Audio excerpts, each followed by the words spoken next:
Hola, mi nombre es Héctor Raúl Peche Castellanos. Sean ustedes bienvenidos a este video asincrónico. Vamos a hablar acerca del catabolismo de la glucosa, abarcando el tema de glucólisis, descarboxilación oxidativa, los dos tipos de fermentaciones, el ciclo de Krebs y la cadena de fosforilación. Y por último, la síntesis de ATP. Así que, sin más preámbulo, empecemos. Entonces, cuando hablamos del catabolismo de la glucosa, en realidad fue un tema que en un inicio estaba dividido en 2 semanas. Nosotros en pantalla podemos estar observando que al final de cuentas es la unión de varias rutas metabólicas que son necesarias para que pueda llevarse a cabo la producción de ATP.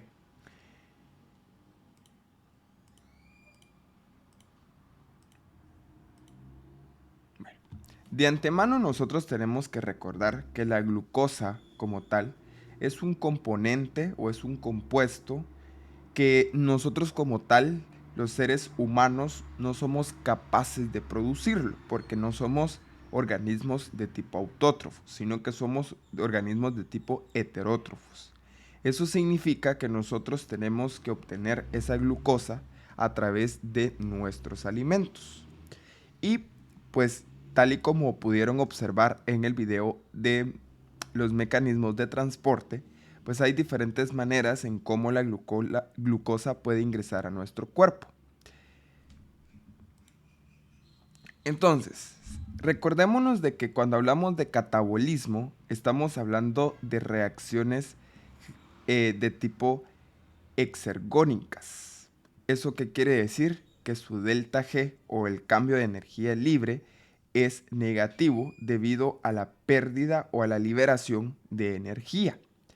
Recordémonos de que la energía liberada como tal en un 100% no es útil, ya que hay cierta parte que se libera en forma de calor, que para nosotros los seres humanos pues es inservible porque nosotros no somos organismos de tipo endotérmicos, entonces no podemos utilizar ese calor para producir trabajo. El catabolismo, en términos muy generales, pues consiste en una serie de reacciones o en una sola reacción, pero en este caso estamos hablando rutas, entonces es una serie de reacciones a través de las cuales, pues de una molécula compleja vamos a obtener moléculas más simples. Tenemos que entender de cierta manera que todas estas rutas metabólicas, glucólisis, descarboxilación, ciclo de Krebs, fosforilación, pues no se llevan a cabo de una manera aleatoria en un sitio, ¿sí? Sino que ya son rutas que están establecidas en un lugar determinado, porque son rutas que para poder llevarse a cabo requieren de enzimas en específico, enzimas que no vamos a encontrar en cualquier otro apartado, sino que hay enzimas específicas del citosol, enzimas específicas de la matriz mitocondrial, etcétera. Entonces, esos procesos tienen que llevarse a cabo en lugares en específico. Recordémonos, y es importante, que la energía útil en forma de ATP no solo es, ¿sí?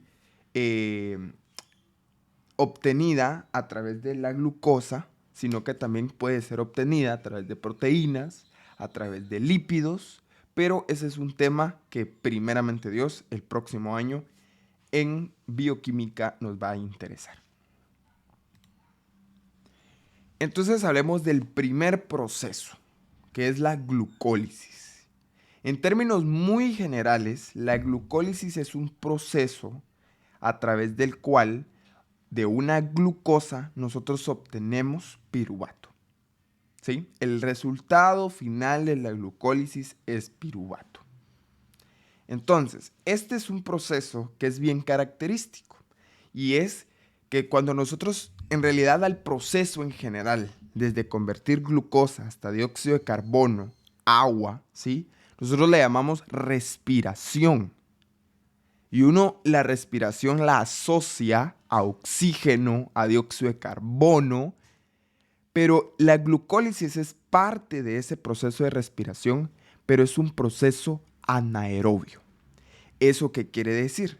De que no requiere de oxígeno. Por lo tanto, si en nuestro cuerpo no hay niveles de oxígeno adecuados, la glucólisis se sigue llevando a cabo sin ningún problema. La glucólisis, pues, básicamente es un proceso de degradación de la glucosa que ocurre tanto en organismos procariotas como eucariotas en ausencia de oxígeno. Es importante reconocer que la glucólisis está formada de 10 etapas, es decir, 10 reacciones. ¿Nos interesa aprendernos las reacciones? No. ¿Nos interesa aprendernos las enzimas? No. ¿Nos interesa aprendernos la energía libre de cada una? No. ¿Qué nos interesa? Datos muy generales, ¿sí? No nos interesa saber que el primer paso es de la glucosa 6-fosfato, pero sí tal vez nos interesa la importancia de ese paso, ¿sí? ¿Qué más nos interesa en forma muy general, que es lo que vamos a trabajar en este video? Es que la glucólisis de esas 10 reacciones las podemos englobar en 2 etapas. Una primera etapa que se llama etapa de inversión de energía, que es la que nos permite desestabilizar a la glucosa. ¿Para qué? Para que ésta se pueda catalizar. Y una segunda etapa que es la etapa de producción de energía, pero también es una etapa de oxidación, ¿sí? A partir de la segunda etapa que estamos hablando, de la reacción 6 a la reacción 10, ahí vamos a encontrar reacciones de oxidación y reacciones de producción de energía, ¿sí? Entonces, miremos en forma muy general. La primera etapa empieza con la glucosa hasta que obtenemos gliceraldehído 3-fosfato, que es la reacción número 5. Sí es conocida como inversión de energía porque durante esas 5 etapas van a haber reacciones en específico donde se invierten 2 moléculas de ATP. Entonces vamos a ver las reacciones de forma muy general. La primera es una reacción de inversión. Es la primera reacción de la glucólisis y es la reacción donde se invierte la primera molécula de ATP. Esta molécula de ATP, más allá de también desestabilizar o empezar a desestabilizar a la glucosa, lo que permite es que la glucosa ya no sea reconocida por los transportadores, ¿sí? Y entonces se convierte en glucosa 6-fosfato. Porque por un átomo más o un átomo diferente que tenga la glucosa, ya no es reconocida por los GLUT. ¿Y eso qué va a permitir? Que la glucosa ya quede en esa célula y pueda incorporarse a la glucólisis. Empiece a oxidarse, empiece a degradarse. De lo contrario, es reconocida por esos transportadores y se saca de la célula y pues no podría participar en el proceso, ¿sí? Entonces, importancia de esta primera reacción, primera inversión de ATP, es una reacción irreversible, permite conservar un gradiente porque ya no es posible que se transporte hacia el exterior. Luego tenemos una siguiente reacción que es una isomerización, que eso lo que nos interesa es darnos cuenta cómo es que convertimos de glucosa 6-fosfato a fructosa 6-fosfato. Luego una tercera reacción, que esta también es importante porque en este punto es donde se da la segunda parte de la inversión de la energía. Y eso nos permite para seguir desestabilizando, pero para volver simétrica la molécula. Porque como vamos a tener que catalizarla en 2 moléculas de 3 carbonos y tienen que tener los mismos átomos, entonces, y hasta este momento solo tenía un fósforo, entonces necesitamos agregarle uno más para que encontremos un fósforo de cada lado.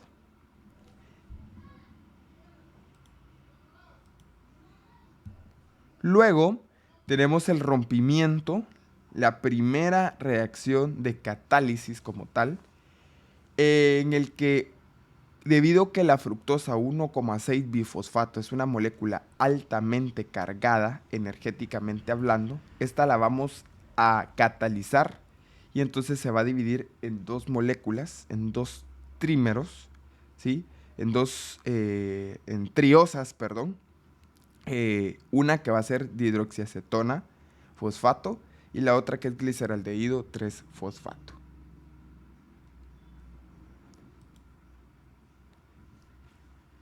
Bueno, para que pueda continuar con el proceso, hay un problema, y es la dihidroxicetona.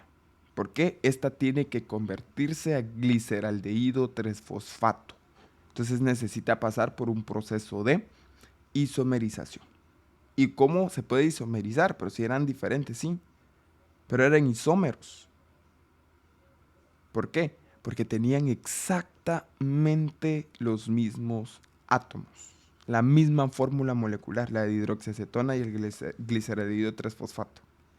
La diferencia que uno era aldosa y la otra era cetosa. O sea, esa era la diferencia. Luego empezaríamos con la segunda etapa de la glucólisis, que es la etapa de producción de energía. En esta etapa, pues, es donde se llevan a cabo reacciones de síntesis de ATP a nivel del sustrato, pero también reacciones de oxidación.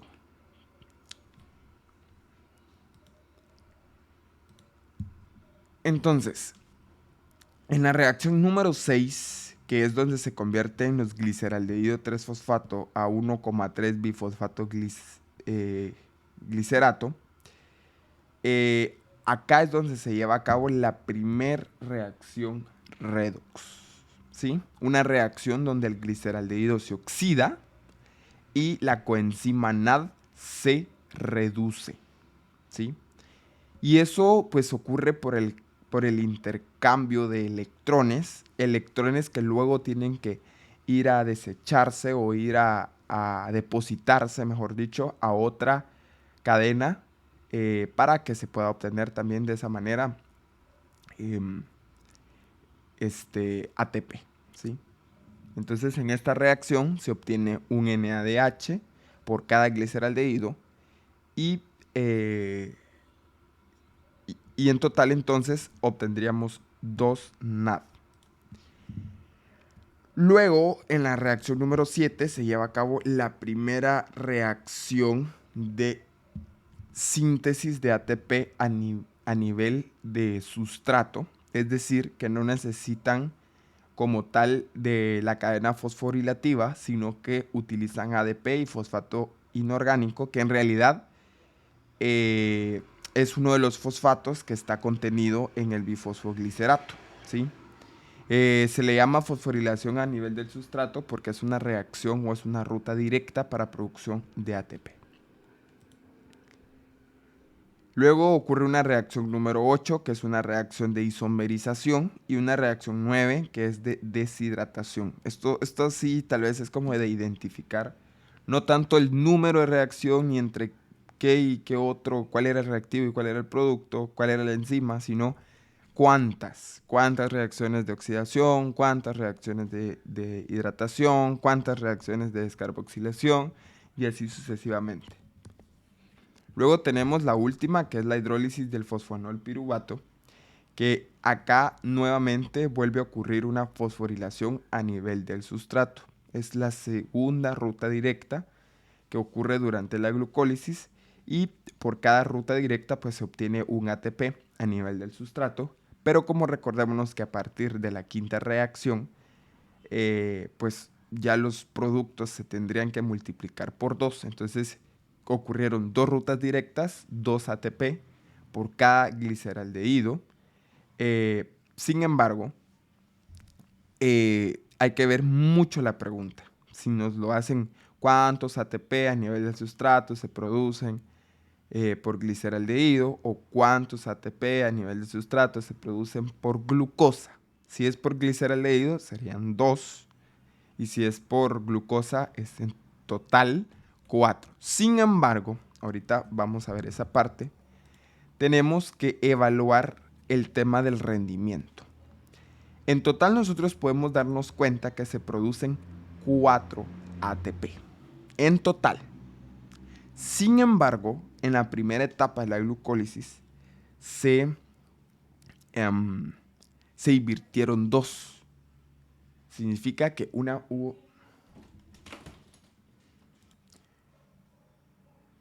Bueno, entonces les decía, se produjeron 4 ATP, pero se invirtieron 2. ¿Eso qué quiere decir? Que la ganancia neta como tal fueron de 2 ATP.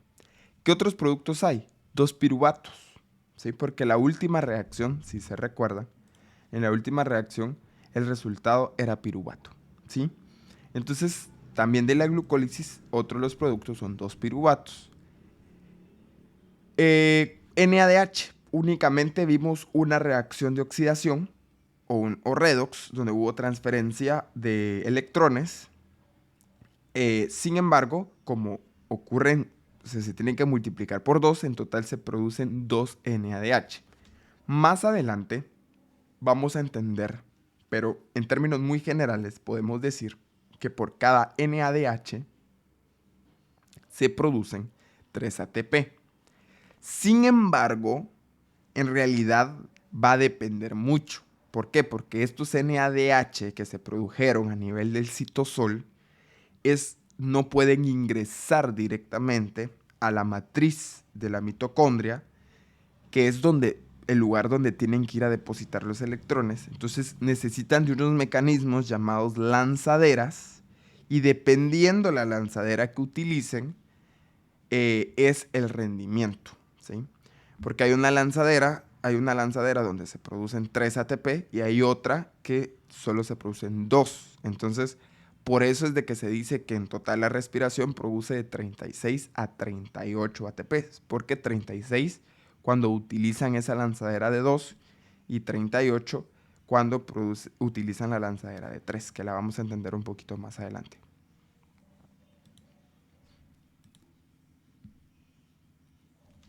Entonces, hasta acá termina la glucólisis, que es la primera ruta de toda la respiración.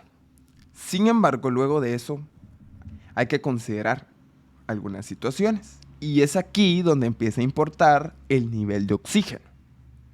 O sea, hasta este momento nuestra oxidación o nuestra degradación o nuestra catálisis de glucosa únicamente ha producido netos 2 ATP. ¿Será que 2 ATP van a ser suficientes para poder realizar nuestras reacciones? No lo creo. Entonces uno dice, pero ¿por qué 36 a 38 si hasta este momento solo llevamos 2 ATP? Y si queremos contar los ATP que vamos a obtener del nada. Sin embargo, a partir de aquí sí interesan los niveles de oxígeno. Entonces empezamos a hablar de escenarios aerobios y escenarios anaerobios. Aerobio se le llama a aquellos escenarios donde se requiere de oxígeno. Y de hecho es el más importante. ¿Por qué? Porque en este escenario donde el nivel de oxígeno es el adecuado, es donde mayor rendimiento de ATP obtenemos. Entonces es acá donde las coenzimas y los grupos prostéticos van a poder, ¿sí?, ir a depositar sus electrones a la cadena de fosforilación y obtener el ATP. Pero está el otro escenario, que es el escenario anaerobio, que en ese escenario lo único que se hace es que los NAD o las coenzimas producidas o reducidas obtenidas en la glucólisis, lo único que hacen es oxidarse. Porque hay un número limitado, entonces esas coenzimas que son como carritos, transportadores de electrones, necesitan ir a descargarse para luego regresar a la glucólisis y obtener más electrones. Y entonces es acá donde hablamos de las fermentaciones. En este video, pues nos vamos a quedar en el tema anaerobio, que es un tema bien rápido, y vamos a tener que realizar un segundo video acerca de lo que es el ciclo de Krebs y la cadena de fosforilación, que es como lo más largo de este tema. Entonces vamos a hablar de la fermentación láctica y también la fermentación alcohólica. La fermentación láctica es como la más simple de las dos, porque lo único es que su objetivo es regenerar de NADH a NAD. Ese es su objetivo. O sea, oxidar el NADH, ¿sí? Para eso pues va a utilizar la enzima lactato deshidrogenasa, que va a convertir el piruvato a lactato, y como son 2 piruvatos por glucosa, entonces se van a obtener 2 lactatos por glucosa, y el NAD, los 2 NAD que se habían producido, NADH, se van a producir o se van a convertir en NAD, o sea, se van a oxidar. ¿Dónde puede ocurrir esto de la fermentación láctica en nuestro cuerpo? En los músculos y en los eritrocitos, ¿sí? ¿Por qué? Porque los eritrocitos pues no cuentan con mitocondria, entonces su única manera de producir energía es a través de la fermentación láctica, ¿sí? O sea, por eso es que a nivel sanguíneo es normal tener cierta presencia de lactato. Y la otra es la fermentación alcohólica. La fermentación alcohólica es un tipo de fermentación que nuestras células no las pueden realizar. Básicamente esto solo lo hace bacterias y levaduras, pero no animales. O sea, encontrar alcohol en nuestras células no es algo normal y no es porque se produjo una fermentación alcohólica, sino que fue por consumo. A diferencia de la láctica, este es un proceso un poquito más complejo, porque a partir de los 2 piruvatos vamos a obtener 2 moléculas de etanol, que recordémonos de que el piruvato pues, es una molécula de 3 carbonos y el etanol es una molécula de 2. Y uno dice, ¿pero y el otro? En realidad son 2 reacciones, una donde se ocurre una descarboxilación, es decir, se pierden carbonos en forma de dióxido de carbono. Entonces se liberan un dióxido de carbono por cada piruvato, en total entonces se liberarían 2 dióxidos de carbonos y se obtiene un acetaldehído, y ese acetaldehído pues al llevarse a cabo el proceso de oxidación del NADH pues se convierte en etanol. Y también algo similar que tiene la alcohólica y la láctica es que ninguna va a producir más ATP. Únicamente nos quedamos con los 2 ATP porque sus objetivos lo único es regenerar el NADH a NAD. Ese es su único objetivo. Ahora, en el caso del lactato es bien importante que no se quede en forma de lactato. No es normal que se quede en forma de lactato, sino que se va a lo que es el tema del hígado. Y en el hígado tiene que pasar por un proceso que se llama gluconeogénesis, que se lo vamos a entender más en el tema de bioquímica, y se convierte nuevamente en glucosa, ¿sí? Entonces nos vamos a quedar hasta acá en este video. Espero que les sea de un agrado y más tarde les compartimos la parte aerobia.